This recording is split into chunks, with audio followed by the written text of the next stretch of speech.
La caja de madera. Soy un policía retirado. Trabajo de investigador privado. Y muy de vez en cuando. La paga es bastante decente.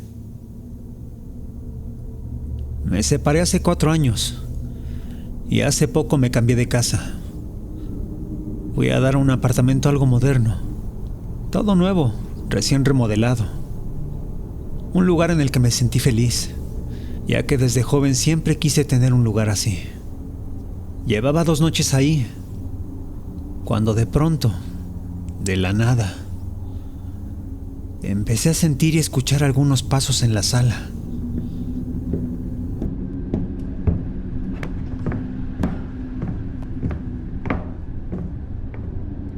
Dada mi profesión, de inmediato pensé que sería un ladrón. Pero ¿cómo podría ser eso?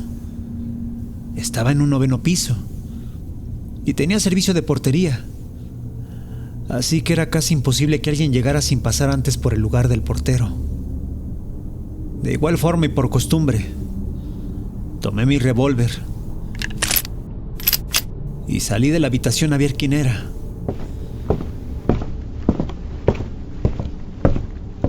Me paré a oscuras en la sala pensando que todo acabaría. Pero para mi sorpresa, los pasos seguían sonando.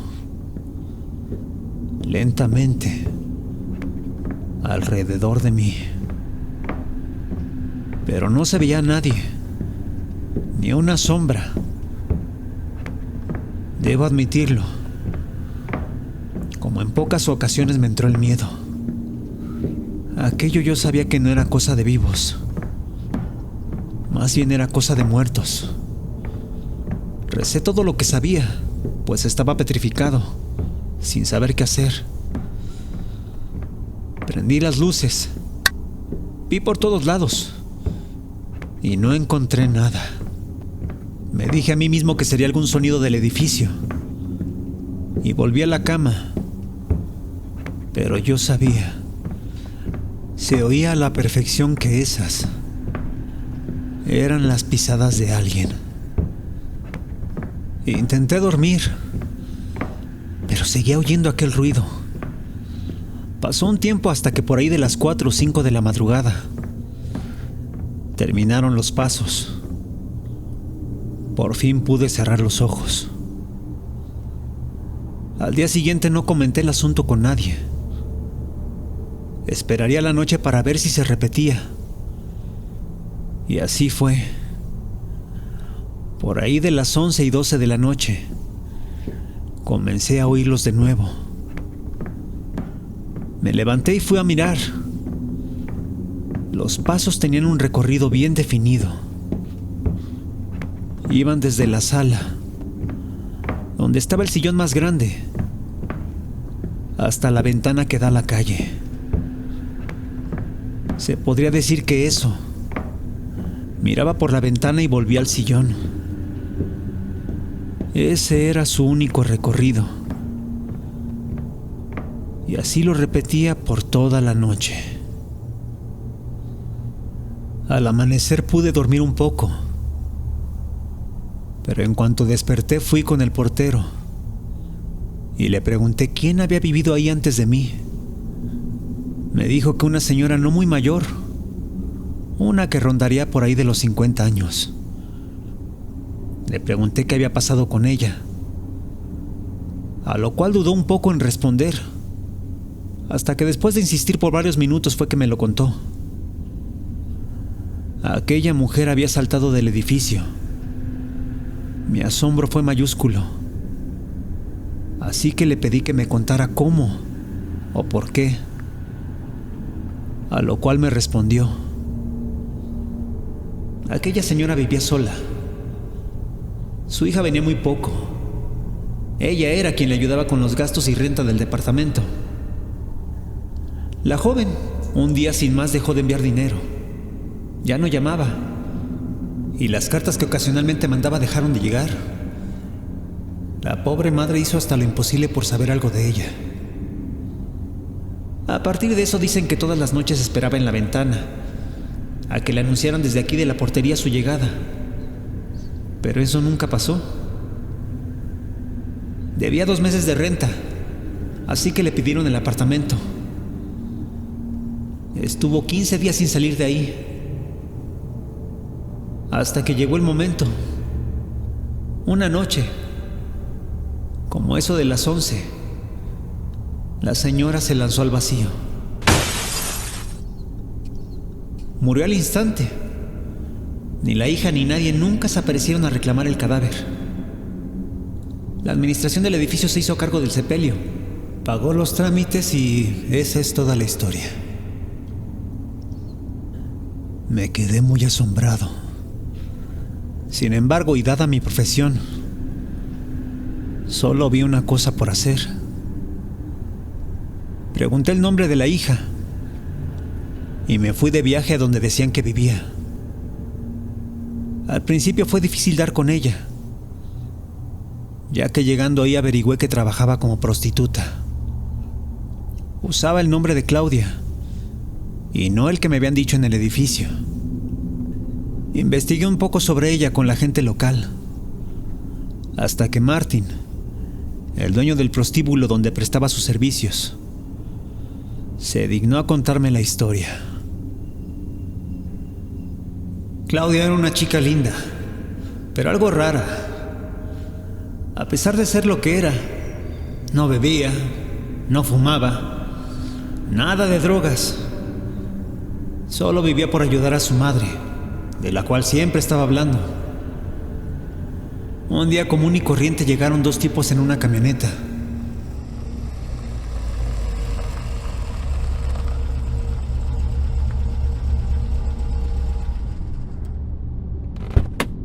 La invitaron a un motel. Ella lo pensó mucho. Nunca había estado con 2 hombres a la vez, pero al parecer la paga era muy buena, así que al final aceptó. Pasaron 3 días en los que no supimos nada de ella, hasta que unos campesinos encontraron su cuerpo en una zona boscosa cerca de la carretera. Resulta que la habían ahorcado y desmembrado. Y lo sé, porque yo tuve que ir a identificar el cadáver. Pobre chica. Al final, Martin me entregó algunas de las pertenencias que la chica había dejado en su local. Era un poco de ropa, algunas revistas y una caja de madera cerrada con llave. De tener dinero, estoy seguro que Martin se habría quedado con él. Así que la abriría más tarde para saber qué contenía. Guardé todo y fui al lugar donde había sido encontrado el cadáver. Una zona algo solitaria y apartada del pueblo, pero cerca la vía. Era un lugar que por alguna extraña razón me hacía pensar en mi propio departamento. Me daba una sensación como la que percibía por las noches, cuando escuchaba aquellas pisadas. Sin embargo, no encontré nada. Así que fui a la estación de policía y me presenté como investigador privado. Ahí el comandante me contó lo que yo ya sabía. Sin embargo, había algo que no cuadraba del todo. De acuerdo con la investigación, Claudia había aceptado ir con los 2 tipos, pero con la información de otros testimonios, ella nunca hubiera ido con desconocidos. Esa no era su forma de actuar. Así fuera una prostituta. Por lo cual lo que se le ocurría al policía es que Claudia conocía a esos 2 tipos.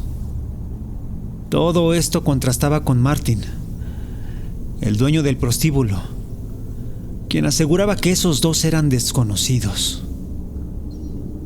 Era un callejón sin salida. Sin saber qué hacer o dónde investigar, regresé de nuevo al lugar donde la mataron. Ya era mi segunda vez ahí. Y no sé por qué, pero algo me atraía del lugar. Estuve toda la tarde caminando por aquí y por allá. Empezaba a oscurecer, cuando de pronto Tuve esa sensación. Giré a mi alrededor y entre algunos arbustos vi una figura, una silueta que se asomaba fantasmalmente, una imagen borrosa, pero de la cual podía distinguir a la perfección. Se trataba de una mujer que me señalaba en un lugar en específico. Temeroso me acerqué lentamente.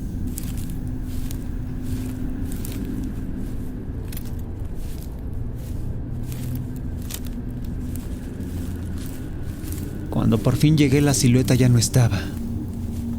Me juraba a mí mismo que la había visto y chequé el lugar que antes me había señalado. No estaba loco. Yo sabía que algo ocurría ahí. Fue entonces que allí en el suelo, en el lugar que me habían indicado, encontré un pequeño papel, un poco sucio y casi borroso por el tiempo, pero aún se podía leer. Se trataba de una nota de compra, la cual pertenecía a una gasolinera cercana.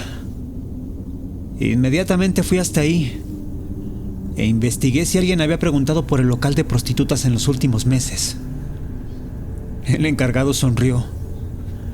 Me dijo que todo mundo pregunta por aquel lugar. Y fue entonces que le enseñé la nota. Este vio el recibo y me dijo: eso sí sé quiénes fueron. Me pagaron con una tarjeta robada.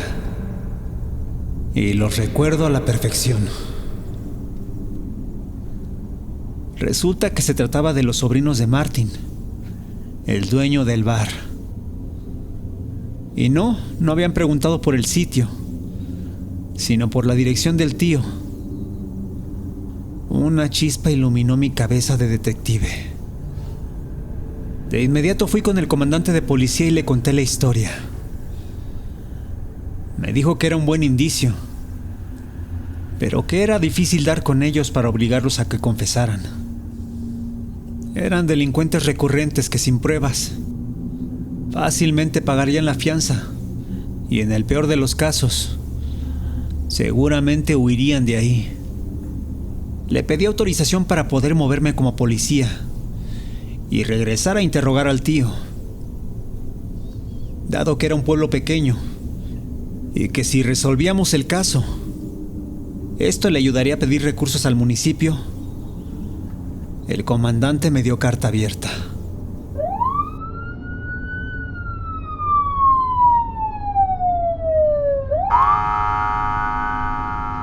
Regresé al prostíbulo a hablar con Martin, esta vez sin rodeos. Le dije que era policía y que sabía que sus sobrinos habían matado a Claudia.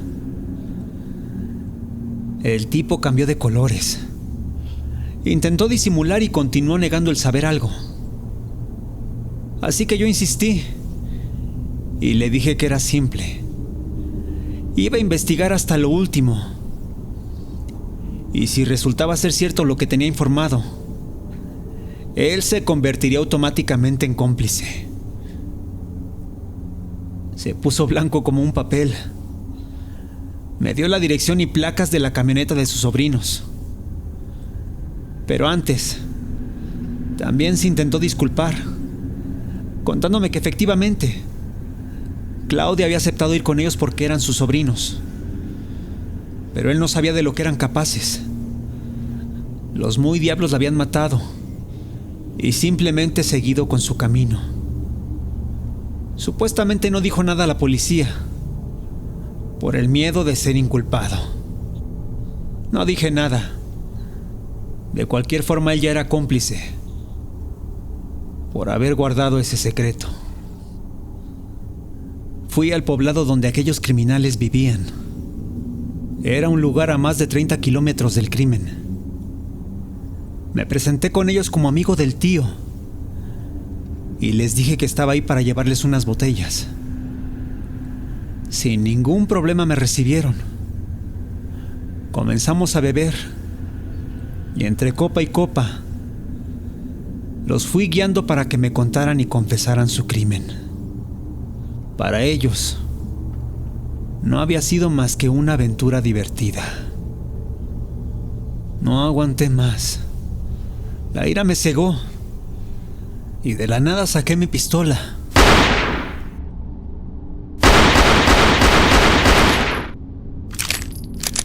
Vaciándola por completo en ambos criminales. Después de un rato de estar viendo los cadáveres en el suelo, llamé a la policía y les conté mi investigación. Eso sí, les dije que al llegar los dos tipos ya estaban muertos. El comandante de policía se alegró e hizo los trámites de levantamiento. Todo se agilizó. Me dijo que esos cerdos tenían bastantes antecedentes. Además de que en el cateo habían encontrado la ropa interior de Claudia, junto con algunas de sus pertenencias. De entre estas resaltaba una llave, la cual no sabían a dónde pertenecía. Yo conocí ese tipo de llave. Era para pequeñas cerraduras, como las usadas en roperos o en pequeñas cajas de madera, como la que tenía guardada en mi automóvil. Sin decir nada me guardé la llave y regresé tan pronto como pude a la ciudad. Cuando volví a mi apartamento, puse todo lo recopilado en la investigación en el sillón de la sala. Efectivamente, la llave pertenecía a aquella caja de madera. A pesar de que el caso estaba resuelto, la historia de esa pobre joven era muy triste como para seguir escarbando en su pasado, en su intimidad. Sin embargo, después de meditarlo por un rato, fue que me decidí a abrir la caja.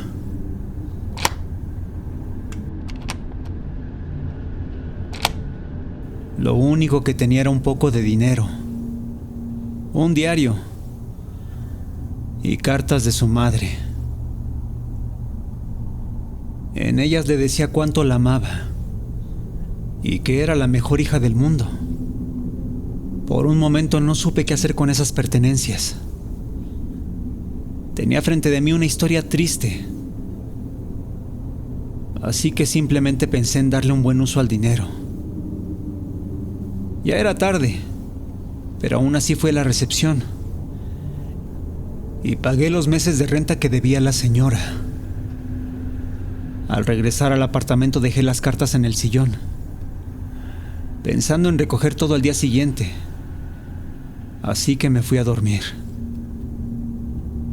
Pero a la hora acostumbrada, sentí los pasos en la sala.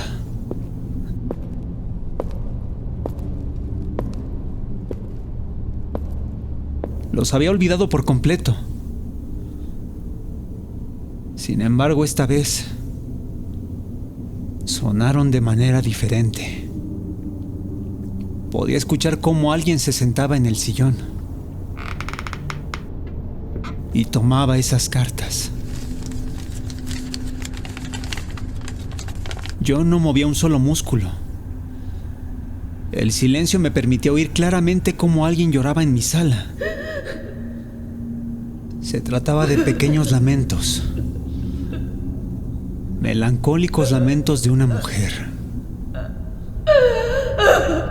Después de un rato todo se quedó en silencio. Y fue entonces que el cansancio me venció. Al día siguiente encontré las cartas regadas en el sillón. Con mucho respeto guardé todo y aún lo conservo. No sé si existe algo más allá de la muerte, pero debo asegurar que al menos en mi departamento nunca más esos pasos han vuelto a sonar por la noche.